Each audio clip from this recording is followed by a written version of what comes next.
राज्य के पास ताकत तो बहुत है, लेकिन आप लोगों के पास इरादे भी कुछ कम नहीं है।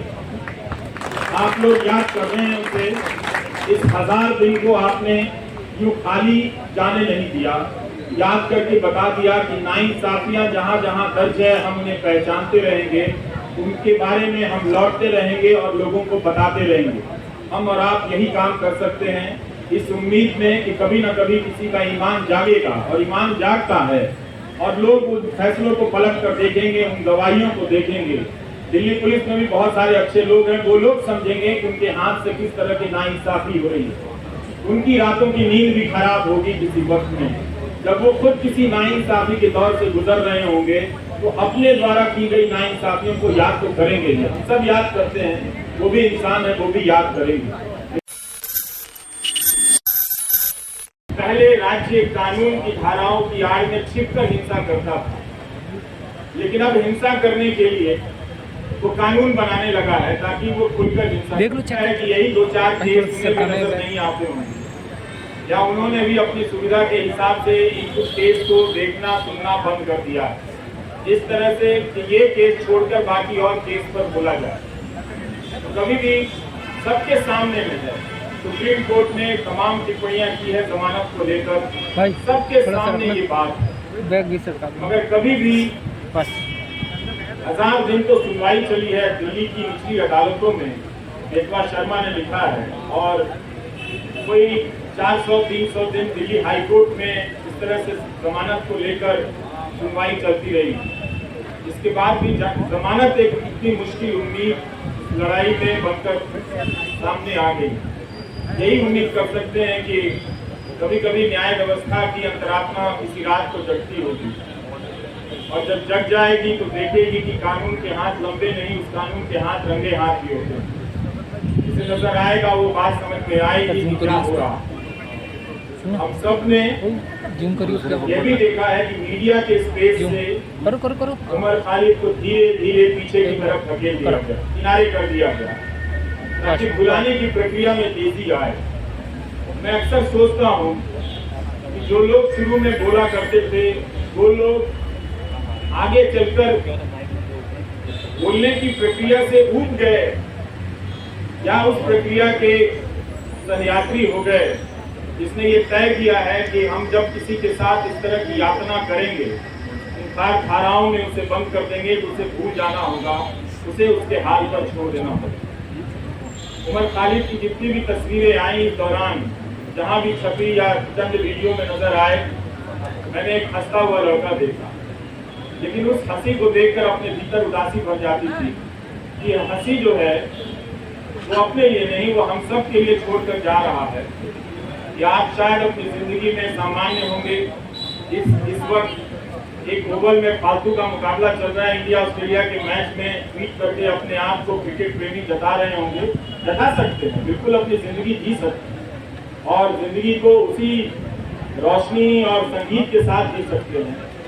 मगर याद करने का जो फर्ज था नागरिकों का, बहुत लोगों ने भुलाया, और ये होते हुए हमने देखा। उनके लिए एक ऐसा विषय बन गया जिस पर लिखना, जिस पर बोलना राज्य से टकराने के जैसा हो गया, वो अपना हिम्मत हारने लगे। लेकिन यहाँ आकर यही लगा कि शायद मैं उन 2-4 लोगों की परवाह कर रहा था, आप 1000 लोगों को, सैकड़ों लोगों को नहीं देख रहा था जो आप राज्य से लड़ रहे हैं। राज्य कई तरह के सेंसर लगा रहा है, लेकिन फिर भी आप बातों को पहुंचाने के लिए अपने कैमरे हाथ में थाम कर उठाकर खड़े हैं। ये बहुत बड़ी बात।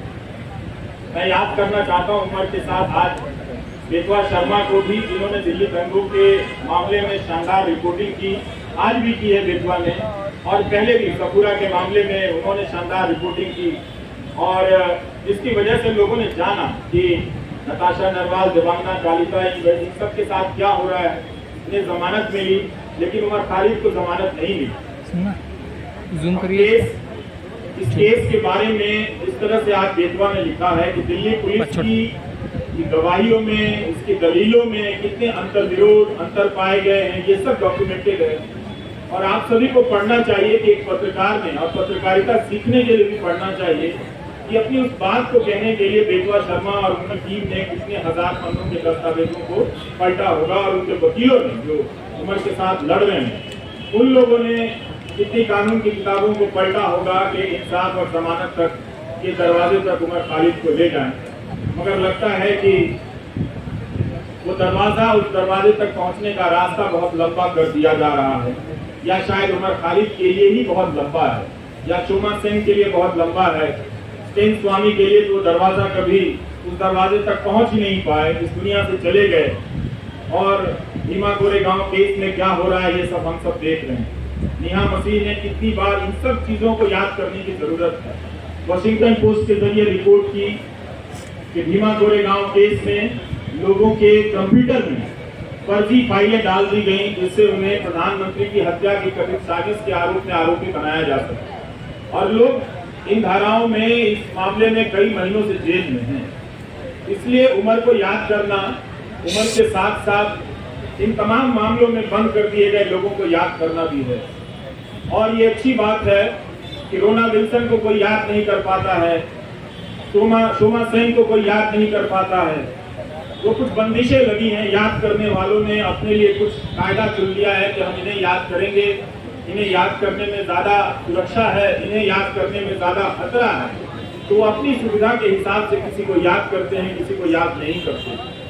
तो उसमें उमर खालिद की जगह अब भी ऐसी बनी हुई है, आप लोगों ने बना कर रखा है कि आप लोग उसे याद करेंगे, और जब भी उसे याद करेंगे उसके चेहरे के साथ साथ इन सभी चेहरों का चेहरा सामने आएगा। और आपके पिता एसपीआर इलियासी जी, जब हम अपनी रिपोर्टिंग की दुनिया में कदम रख रहे थे तो आपके पास न जाने कितनी मर्तबा हम लोग अपने कैमरे को लेकर गए हैं, और एक जिम्मेदार नागरिक के तौर पर आपके बयान लेने के लिए मैंने आपकी चौखट पर तमाम बड़ी मीडिया को देखा है, जो अब शायद आपसे दूरी बनाता होगा किसी एहतियात की चिंता में या किसी सरकार की चिंता में, वो जो भी है। लेकिन प्रेस क्लब की ये सभा आश्वस्त करती है कि राज्य के पास ताकत तो बहुत है, लेकिन आप लोगों के पास इरादे भी कुछ कम नहीं है। आप लोग याद कर रहे हैं उसे, इस 1000 दिन को आपने यूं खाली जाने नहीं दिया, याद करके बता दिया कि नाइंसाफियां जहां जहां दर्ज है हम उन्हें पहचानते रहेंगे, उनके बारे में हम लौटते रहेंगे और लोगों को बताते रहेंगे। हम और आप यही काम कर सकते हैं इस उम्मीद में कि कभी न कभी किसी का ईमान जागेगा, और ईमान जागता है, और लोग उन फैसलों को पलट कर देखेंगे, उन गवाहियों को देखेंगे। दिल्ली पुलिस में भी बहुत सारे अच्छे लोग हैं, वो लोग समझेंगे कि उनके हाथ से किस तरह की नाइंसाफी हो रही है। उनकी रातों की नींद भी खराब होगी किसी वक्त में, जब वो खुद किसी नाइंसाफी के दौर से गुजर रहे होंगे, तो अपने द्वारा की गई नाइंसाफियों को याद तो करेंगे। हम सब याद करते हैं, वो भी इंसान है, वो भी याद करेंगे। लेकिन उमर खालिद के लिए लगता है कि सब कुछ एक कठोर दरवाजा बना दिया गया है, लकड़ी का ऐसा दरवाजा जहां इंसान नहीं खड़ा है, लकड़ी का कुछ लकड़ी की मूर्तियां ही बनी हुई हैं, वही फैसले ले रही हैं, उनका शायद दिल नहीं धड़कता। हम कोशिश करते रहेंगे कि उमर खालिद के साथ जो मामला है उसको उठाते रहें, आप लोग बोलते रहें। बोलने के लिए बहुत जरूरी है कि इस केस के डिटेल में जाएं, जिस तरह से बेतवा शर्मा ने आज रिपोर्टिंग की है। इतनी बड़ी मीडिया की फौज है दिल्ली शहर में, पूरे देश की मीडिया को खत्म कर दिया गया कि दिल्ली में मीडिया है, क्योंकि नेशनल मीडिया है, वो राज्यों और जिलों की परवाह करता है। लेकिन अंत में ये नेशनल मीडिया भी खत्म हो गया, और आज आपके बीच उसकी मौजूदगी नजर नहीं आती।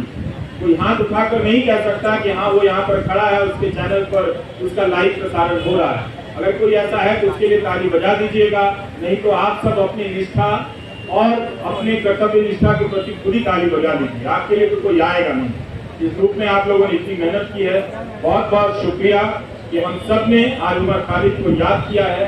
ट्विटर पर जिन लोगों ने लिखा है जो यहाँ नहीं आए हैं, उनकी सॉलिडारिटी को भी स्वीकार करना चाहिए, उसे भी मंजूर करना चाहिए, उसे भी एक तरह से उसकी पहचान होनी चाहिए।